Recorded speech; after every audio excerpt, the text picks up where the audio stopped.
አሰላሙ አለይኩም ወራህመቱላሂ ወበረካቱ። ውድና የተከበራችሁ የቻናሌ ተከታታይ ቤተሰቦቼ እንደምን አላችሁ? በያላችሁበት ዓለም ዳርቻ ሰላማችሁ ብዙ ተተረፍ ይበልልኝ። ሰላም ለሀገራችን፣ ሰላም ለሕዝባችን እላለሁኝ። አላህ ሰላም ያደርግልን፣ የታመመው ይሻር፣ የተቸገረ ይፈረጅ። አላህዬ ሁሉም እንደነያው ያስተካክልለት። ዛሬ የመጣሁበት ርዕሴ አዶናይ ያው ታውቃላችሁ፣ ማሻላ ባረከላ በቅርብ ጊዜ ፌመስ የሆነ በውጭ ሀገር ነበር፣ በስደት ዓለም ላይ ነበር የሚኖረው። እኔ እንጃ በሚያደርገው ነገር በጣም የትልቅ ሰው ስራ ነው የሚሰራው። ፈጣሪ ረጅም እድሜ ከጤና ጋር ይስጥህ። አዎ ከይለት የሰሩ እኮ እንደዚህ ነው አይደለ? ይህን ህፃን ልጅ ልዑል ባለፈው አይቸው ነበረ መስዑድ ጋር መስዑድን እሸቱ ዶንኪቱብ ላይ ቀርቦ ነበር። እሸቱ መለሰ ጋር ቀርቦ ነበረ። እሱ ላይ እያየው ነው። ያው መስዑድን ታውቁታላችሁ። ማሻላ ባረከላ የሆነ ጣፋጭ ልጅ ነው። ሱብሃንአላህ። እና እሱን ጋር ባለፈው አቅርቦት እያስተዋወቀ ነበር። ልዑልን አሳክሙልን እያለ ነበር። እና አዶናይ እኔ አሳክመዋለሁ ብሎ ቃል ገብቶ ነበር። እናቱ ስታለቅስ ሳያት እውነት ለመናገር በጣም ነው የሚያለቀስኩት። ገባችሁ አይደለም? የማንኛይቱም እናት ብኮን ማንኛውም እናት ልጇ የሚታመምባት እሷ ብትታመም ነው የምትመርጠው። ወላሂ ነው የምላችሁ።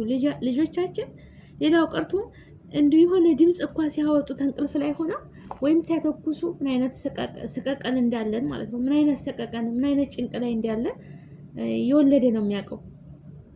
እናቴ ትል ነበረ እኔ እናንተ የምትታመሙብኝ እኔ ብታመም ይሻለኛል።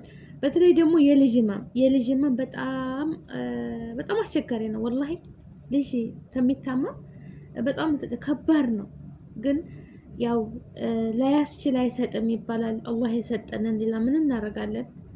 ያው በጭንቀት በሀዘን ነው የምንቀበል። ሌላ ምንም እናደርገው ነገር የለም። ለምን እሱንም የፈጠረው እሱ ነውና ማለት ነው። እናቱ ትታሳዝን ማለት ነው። የልዑል እናት የዚህ የህፃኑ ልጅ እናት ትታሳዝን። እኔ ሂጄ ቤተ ክርስቲያን ተስዬ ነበረ የእሱን በሽታ ለእኔ እንዲያደርግልኝ ብላ ስትል እናትም ሆነ እኮ ወላሂ ያስብላል። እውነት ለመናገር ያስብላል። ምነው እኔ ያንተን ህመም ለእኔ በሰጠኝ ትላለች። ማንም እናት ቢሆን ልጇ ሲሰቃይ ምንም ይሁን ምንም ልጇ ጤናማ ሆኖ ተምሮ ቁም ነገር በቃ ፊት ለፊቷ እሷ ብትታመም ይሻላታል። እሱ ተሚጎዳ ማለት ነው። ገባችሁ አይደለ? እና እናት መሆን ከባድ ነው። ብቻ መጨረሻ ላይ ያስደሰታት አላህ። ሁሉ ሺህ ሰበብ ነው በዚች ምድር ላይ ሰበብ ነው። እውነት ለመናገር ሰበብ ነው። እና አዶናይ እኔ እንጃ በያየሁት ነው። ብቻ መልካም ስራ በሰው ልብ ላይ ታርጋለህና መልካም ስራነት መልካም መስራት ለራስ ነው። አሁን በምትሰራው ስራ የሰውን እንትን እያገኘህ ነው የምትሄደው። ሰው እንዲወድህ ነው ማለት ወላሂ የሰውን ማስደሰት ትልቅ ነገር ነው። ሰውን ማስደሰት ትልቅ ነገር ነው። ጀዋል ገብቶብኝ ነው። ጀዋል ስልኬን ከፍታለሁ ብዬ ድምጽ ገባ እና ልላችሁ የፈለኩት አዶናይ ረጅም እድሜ ከጤና ጋር ይስጥህ፣ ያሰብከው ይሳካ። እውነት የእናትን እንባ ማበስ ትልቅ ነገር ነውና ነገ ጧት አንተም አባት ትሆናለህ። እናትም አለህ፣ እህትም አለህ፣ ቤተሰብ አለህ። ብቻ ይህንን ማረግ ሰጥቶህ ሰውን ለማስደሰት የሰው ልጅ እኮ ሰውን በቃ ሰው መሆን በቂ ነው ሰውን ለመርዳት። እንደዚህ ደግሞ በምንችለው አቅም ሰውን ስንረዳ ደግሞ በዛም ላይ ደግሞ ብዙ ወገኖቻችን አሉ አንድ ሰው ለመርዳት ይህንን እንካ ስጥልኝ፣ ይህንን እንካ እንደዛ አድርግልኝ ብለው ገንዘባቸውን እንኳን ሰጥተው ያ ሰው ሲረዳ የባስ እውቅና እያገኘ ነው የሚሄደው። አሁን እኔ መሰለን እኔ ዩቱብ አለኝ፣ ፋጡም እያንቺ ዩቱብ ስላለች በዚህ ገንዘብ ሳንቲም ስጪ ለእኔ ቢጤዎች ብለው ሲሰጡኝ እኔ በዛ በሰጣሁት እኔ ታዋቂ ሆናለሁ ማለት ነው። ግን አጅሩ ተፈጣሪ አይሰወርም ማለት ነው። ገባችሁ አይደለም?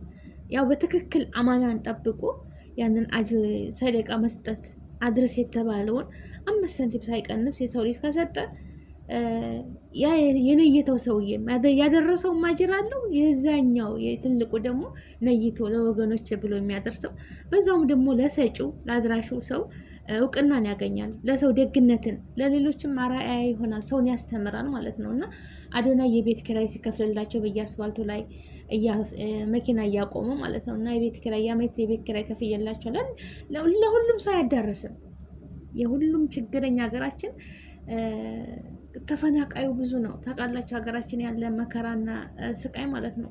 ከየብሔሩ ከየክልሉ ተፈናቅለው መተው በቃ ተበትነዋል። ሀገራችንን ሰላም አድርጎልን ከመጡበት ቀያቸው መልሰው የሚቋቋሙበትን ተሰጥቷቸው ያንን ጊዜ ያምጣልን። የሰው እጅ እያዩ ነው ያሉት። የሰው እጅ አይተው የማያውቁት የሰው እጅ እያዩ ነው ያሉት። ሰውን እየለመኑ ነው ያሉት እና የማብላት የመስጠት እነሱ ነበር እና ዛሬ አዱኒያ ደወራ ነች። አዱኒያ ትሽከረከራለች። ነገ ጧት እኛ ምን እንደሚጠብቀን አላህ ነው የሚያውቀው። እና ዛሬ እነሱ እጅ ዘርግተው በሞቴ ብሉ ጠጡ ብለው የሚለምኑ ሰዎች ዛሬ እጅ ዘርግተው ረህመት አድርጉልኝ፣ ስጡኝ፣ ሰደቃ ቸግሮኛል እያሉ እየለመኑ የሰው እጅ እያዩ ነው ያሉት። እና አንዳንድ ሰው እንደዚህ የሀገሮቻችን ደጋግ ሰዎች አሉ፣ በውጭ ሀገር ያሉት ይህንን አድርግልን ለአንድ ወገኖቻችን። እስኪ የዓመት የቤት ኪራይ መክፈል እኮ ማለት ትልቅ ነገር ነው ወላሂ። አንዲትን እናት ተብርድና ተዝናብ ተፀሐይ አስጠልሎ ማስቀመጥ ትልቅ ነገር እኮ ነው ወላሂ። ነው ያለው ሰው ማለት ነው ያለው ሰው ተርፎት ባንክ ውስጥ የሚያስቀምጠው። ያው ስንሞት አፈር ውስጥ ይዞን አንገባም። ሁሉንም አዱንያ ትተነው ነው የምንሄደው። ገባችሁ አይደለም? ገንዘባችን ደግሞ ከኃጢአታችን አያድነንም። ገንዘብ ብንሰበስበው እኛን ጀነት አያስገባን ነው። ገንዘባችን ከይረት አልሰራንበት ማለት ነው። ዝም ብለን ይዘነው ብንሞት ምንም ግን ከይረ ስራ ሰርተንበት ለተቸገሩት አብልተን አጠጥተን በቃ ሁሉም በየሃይማኖቱ ለመስጂድ መሰሪያ ለቤተ ክርስቲያን እንደዛ ብናደርገው ሁሉም በየሃይማኖቱ የሚያምንበትን ነገር ቢያደርግ የራሱ ያገኝበታል እንጂ አይከስርበትም ማለት ነው። በተለይ ደግሞ የተቸገሩት በቃ የሚለብሱት የሚበሉት ያጡትን ሰዎች መርዳት ማለት ህፃናትን፣ ትላልቅ አዛውንትን ሰዎች እንደዛ ማብላት ማጠጣት። አሁን ሮመዳን መጪው ነው ይሄ ወር ማለት ነው። ሰውን ማስፈጠር በተምር ማስፈጠር ስንት አጅር አለው ማለት ነው። እና ካይደ ስራ ለራስ ነው ያላቸውን ማካፈል ማለት ነው። የሌለን ደግሞ በዱዓ ያለንን ደግሞ ካለን ማካፈል ግድ ይለናል ወላሂ። አላህም ይወደዋል። እሰጥሃለሁ ብሏል አላህና ይዘነው እንሄድን። ገንዘብ ሰበሰብ ነው፣ ወርቅ ገዛ ነው፣ ልብስ ገዛ ነው። ሁሉንም ለማገልገል ነው እንጂ ልንለብሰው ነው እንጂ ቁም ሳጥን ውስጥ ተከማችቶ ለማስቀመጥ አይደለም። ሁሉም ቀሪ ነው። ነፍሴን ነው የሚለው የሰው ልጅ ማለት ነው። አዱንያ ከንቱ ነች እና በየሰፈሩ በየአካባቢው በየክልሉ ተፈናቅለው ምንም ሳይይዙ እቃቸውን ሳይይዙ ነፍሳቸውን ብቻ ሩሃቸውን ብቻ ይዘው የወጡ ወገኖቻችን በየቦታው ብዙ አሉና ሰላሙን አምጥቶ ሁሉም በነበሩበት በኖሩበት በተከበሩበት ሰፈራቸው ተመልሰው ተደላድለው የሚኖሩ አላህ ያድርግልን። አገራችንን ሰላም ያድርግልን። ፍትህ ያለባት አገር አላህ ያድርግልን። ያው ዱዓ ነው፣ ሌላ ምን ይደረጋል? ወላሂ ሌላ ምንም የሚመጣ ነገር የለም ከጸሎት በቃ ውጭ ማለት ነው። ብቻ አላህ ሰላም ያድርግልን እና ውድ ሀገሬ ልጆች መልካም ሁኑ ማለት ነው። መልካምነት ለራስ ነው። መልካምነት ለራስ ነው። እውነት ለመናገር አሁን ማስተራብነት የሰውን ልጅ በቃ እኔ እንጃ ሰው በሆኑ ብቻ ነው ዝቅ ብሎ እግራቸውን አጥቦ አብልቶ አጠጥቶ በቃ ልስልስ ብሎ አናግሯቸው እንደዚህ በቃ እኔ እንጃ ታለባበሱ እኮ እንደነሱ ነው የሚለብሰው፣ እንደኔ ቢጤዎች ማለት ነው። በቃ ዝቅ ብሎ ነው የሚለብሰው። መቼም የቸገረው ሰው ያገኘው ነው የሚለብሰው አይደል? የሚያማርጠው ነገር የለውማ። ማማረጥ አይችልም። ያለውን እኮ ቀይ ልልበስ፣ ጥቁር፣ ነጭ ልልበስ፣ እስኪ ማንኛው ያምርብኛል እያለ እያወለቀ እየቀየረ የሚሞክረው ያለው ነው። የሌለውማ ተተቀደደችበት እየሰፋ ያችን እየሰፋ ሰውነቱን መሸፈን ነው የሚፈልገው እንጂ አማራጭ የለውም። እና ማስተራብነትም በዛው ልክ ነው ዝቅ ብሎ የሚለብሰው ማለት ነው። እንደነሱ ነው የሚሆነው። እውነት ለመናገር አለኝና ጸዳ ብዬ ልሄድ አይልም እና እንደነሱ አይነት መልካም ወንድሞችን ያብዛልን ማለት ነው። ይሄ ነው የሚያዋጣው፣ ሌላ ነገር አይደለም። ዘረኝነት አያዋጣም። በቃ ሙተከቢር መሆን እንዴት ነው? እኔ አለኝና በእውቀቴ በገንዘቤ ማንም መኪና አለኝ ብር አለኝ ዝቅ ብሎ ራስን ሰውን ዝቅ አድርጎ ማየት ይሄ ምንም አይረባም። ከሰው ጋር ግን ዝቅ ብሎ ሰውን ማናገር በቻል ነው። ሁሉን ሰው ተረድቶ አይዘለቅም። አውቃለሁኝ ሁሉም ችግረኛ ነው በሀገራችን ላይ ሁሉም ችግረኛ ናቸው። እና ያንን ደግሞ ችግረኛ ሰዎችን ረድተን ተረድቶ አይዘለቅም። ፈጣሪ እሱ በጥበቡ በረህመቱ በዝነቱ ሀገራችንን ሰላም አድርጎ ያለህ ርዝቅ ነው። ሁሉን የፈጠረውን ፍጡር እሱ ነው የሚረዝቃቸው። ፈጣሪ ነው የሚረዝቀን እንጂ የሰው ልጅ ሰጥቶ አያጠግብም። ከሰውም አላህ አያስለምነን። የራሳችንን ርዝቅ ሰፊ አላህ ያደርግልን። አፍያ ጤናችን ይስጠን በያለንበት። እና አዶናይ እውነት አባቱም ሲያለቅስ የልዑል አባት ሲያለቅስ እኔ እንጃ በቃ እናቱ ስታለቅስ ስላየው በቃ እኔ እንጃ በጣም ነው ደስ ያለኝ። እናት ነኝና ልጅ ህፃዴ ሲታመም በጣም ይከብዳል። እውነት ለመናገር እናት መሆን ከባድ ነው ወላሂ። እናት መሆን ከባድ ነው። እናት የሆነ ሰው ያውቀዋል ህመሙን ማለት ነው። እንዴት ለልጆቻችሁ እኮ ሌላው ቀርቶ ታሞ መተንፈስ እስከሚያቅተው ድረስ እየወደቀ በስንት ጉድ የሚያደርግ አይዲንም በቃ ህክምናው በጣም ከባድ ነው። ደግሞ ኑሯቸው ዝቅተኛ የሆነ ሰው ያንን ህክምና ለማድረግ አይችሉም አይደለም። ግን ሰበብ አደረገለት ፈጣሪ ሲልክለት ነው እንደዚህ ያደረገው። አልሐምዱሊላህ ደግሞ ልዑልም ድግ ብሎ ለሀገር ለወገን ለቤተሰቡ እንደዚሁም ሰበብ ለሆኑለት ወገኖቹ እሱም ተምሮ በተማረው ትምህርት ህዝቡን የሚያገለግል ያድርገው። ደግነት እንደዚህ ነው። ሰላም ለሀገራችን። እውነት ሀገራችንን የሚንከራተቱ ህዝቦችን ሰላም ይሁን። በቃ ሀገራችንን ሰላም ያደርግልን። ሰላም አውርድልን። ዝናቡ የሚዝነብ አዝመራው የሚያዝ በቃ ሁሉም ለምለም ይሁን ሀገራችን እንጂ ሀገራችን ተመሰደድ ከሰው ሀገር መሰደድን አቁሞ ሀገራችን ላይ በሰላም በደስታ የምንኖርባት ሀገር ያደርግልን። ገበሬውም ይረስ ይዝራ ያምርት፣ ሁሉ ሰላም ይሁን፣ ሁሉ ጥጋብ ይሁን። ሀገራችን የፍትህ ሀገር ያደርግልን።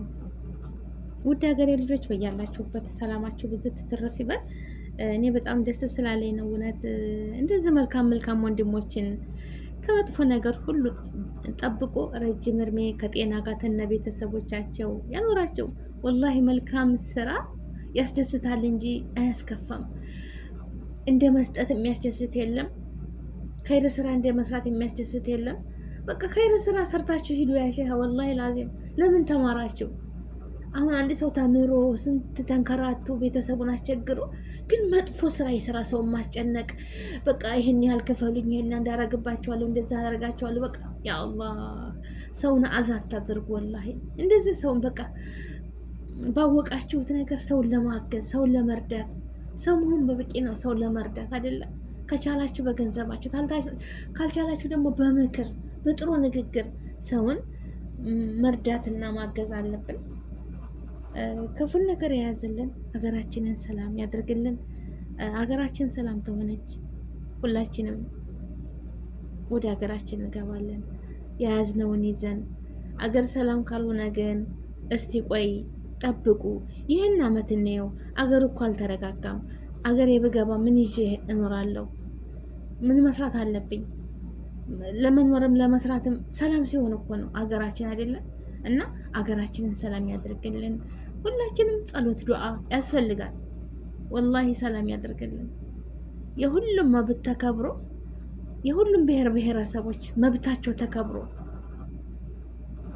የምንኖርባት ሀገር ያደርግልን ያ ረብ። እኔ ዱዓ ይሄ ነው። አሁንም ወደፊትም እግራችንን ሰላም ያደርግልን። እንደዚሁ ደግሞ ሰውን የሚበድሉ ሰውን በግፍ የሚያሰቃዩ ከሆነ የስራቸውን አንደኛ በፈጣሪም ጀዛቸውን ይሰጣቸዋል። ወላሂ የሰው ልጅ ሰውን እያሰቃየ መኖር አይችልም።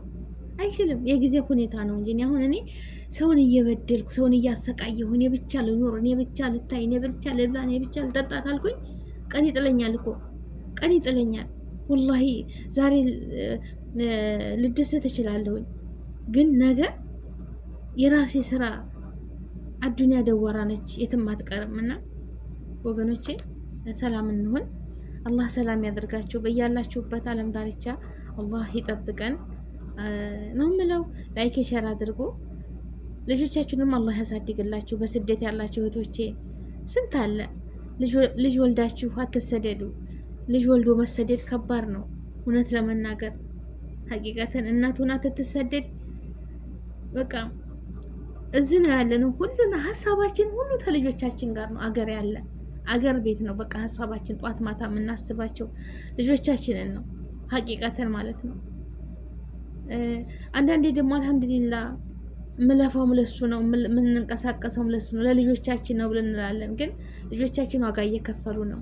በሰው ሀገር እኛ ሆነን እኛ የሰው ልጆች እናሳድጋለን። እኛ ልጆች ደግሞ ሌሎች ሰዎች ያሳድጉልናል ማለት ነው። ይሄ ምንድነው የችግራችን የሀገራችን ዝቅተኛ የኑሮ እንትን መሆን ነው። ሀገራችንን ሰላም አድርጎልን እኛም የምንመኘው ተሳክቶ ለሀገራችን ያብቃን። ያልወለዳችሁ ውለዱ፣ የወለዳችሁ ደግሞ ልጆቻችሁን ያሳድግላችሁ።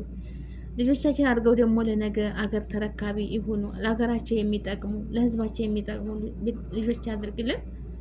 ሰላማችሁ ይብዛ። ላይክ፣ ሼር፣ ሰብስክራይብ አድርጉ። መልካም ስሩ። መልካምነት ለራስ ነው። አሁን የዚችን የእናት ደስታ ማግኘት ማለት አበባውን ገዝቶ እቅፍ አድርጎ እሷ መሬት እንዲህ ስትንቀጠቀጥ በለቅሶ በቃ መቆም ሲያቅጣት፣ እሱ ግን በጥሩ ፈገግታ አብሽሪ አይዞሽ አይሆንም። በቃ ደግነት እንደዚህ ነው። ወላሂ ያ ረቢ አላህ እንደው ሰተኸኝ አላህዬ፣ ላብላ፣ ላጠጣ፣ ላልብሳቸው ብቻ ስጠኝ። ማጣት ግን መጥፎ ነው። አዑዝ ቢላ እንደ ማጣት እኮ መጥፎ ነገር የለም። እንደ ድህነት ቢስሚላ። እንግዳ ሲመጣ ፈታ ብላችሁ አታስተናግዱም እና ተማጣት አላህ ይገልግለን። ላይክ ሸር አድርጉ።